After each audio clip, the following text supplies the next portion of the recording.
тил алчаак балдарды биз тарбия алып өстүргөндө алардын жашоосуна кандай зыян келтирет?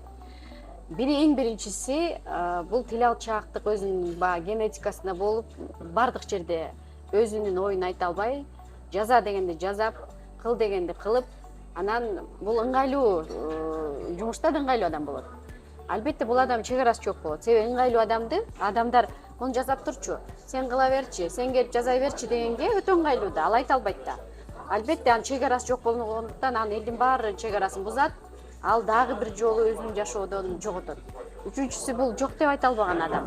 Жок, мен бүгүн убактым бар эле, убактым жок эле, мен сизге бара албайт элем дей албайт. Албетте бирөөлөр менен ыңгайлуу жок деп айта албайт, чек арасын коргой албайт. Албетте ал адам ким? Ал адам өз жашоосун жашай албайт. Ал жалаң гана өмүр бою башка бирөөнүн кыялын ишке ашырып, башка бирөөнүн максатын ишке ашырат.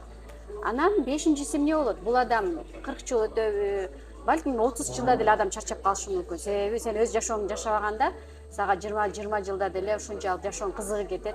Анан жанагы мен өзүмдү таппай калдым, кунарсыз күндөр, мен өзүмдү жоготтум. Анан мен күйөөм үчүн дагы балким ыңгайлуумун, же болбосо жумушта деле ыңгайлуумун, аяштардын арасында деле ыңгайлуу келин. Анан мен бул жашоодо менин ордум жок.